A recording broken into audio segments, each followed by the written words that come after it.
దేవునికి మహిమ కలుగునుగాక. మీ అందరికీ శుభాభివందనాలు తెలియజేస్తూ ఉన్నాము. మరొక సమయాన్ని దేవాతి దేవుడు మనకు అనుగ్రహించి ఉన్నాడండి.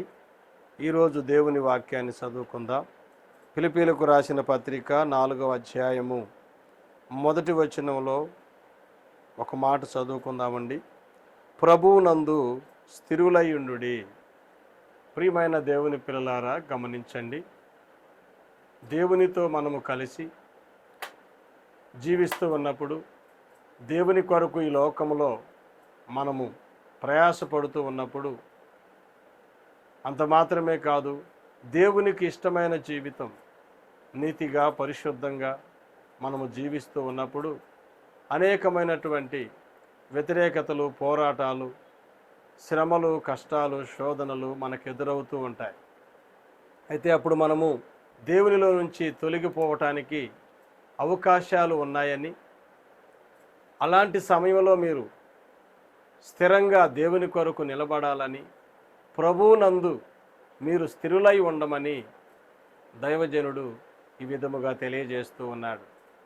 కాబట్టి దేవునితో నీవిచ్చినటువంటి మాట, దేవుని కొరకు నువ్వు చేసుకున్న సమర్పణ ఎప్పటికీ మర్చిపోక, దేవుని పైన నువ్వు ఆధారపడి అన్ని విషయాలలో నీ మనస్సు దేవుని పైన ఆనుకున్నప్పుడు అన్నిటిని జయించుటకు కావలసిన కృప దేవాతి దేవుడు దయచేస్తాడు. కాబట్టి భయపడక, కలవరపడక, దేవునికి దూరమైపోక, దేవునిలో నీవు స్థిరంగా ఉండాలని ఈ రోజున దేవాతి దేవుడు మనకు తెలియజేస్తూ ఉన్నాడు.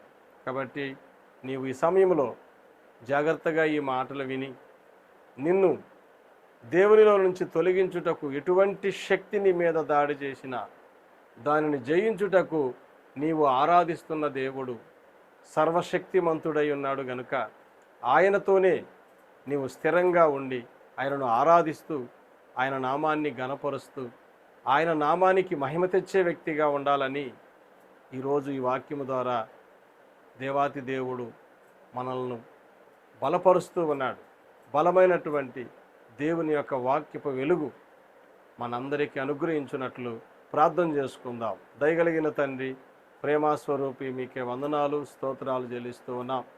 ఈ లోకములో నీ కొరకు మేము జీవిస్తూ ఉండగా అయ్యా, నీలో నుంచి తొలగించుటకు, నీకు దూరం చేయటానికి ఎటువంటి శక్తి మా పైన దాడి చేసినా, ఎటువంటి సాతాను యొక్క తంత్రాలు మా పైన దాడి చేసినా వాటిని ఎదిరించటానికి, వాటిని ఓడించటానికి అయ్యా నీ ప్రియ కుమారుడైన యేసుక్రీస్తుతో మేము కలిసి ఏక మనసుతో అయ్యా జీవించాలని, వాటి యందు మేము జయం పొందుకొని నీలో ఆనందించాలని, అన్నింటిని జయించుటకు ప్రభువునందు స్థిరముగా ఉండాలని ఈరోజు మాకు నేర్పించిన ఈ పాఠాన్ని బట్టి స్తుతులు చెల్లిస్తూ ప్రతి ఒక్క బిడ్డను అటువంటి అభిషేకముతో నింపమని యేసు నామమున అడుగుచున్నాము తండ్రి.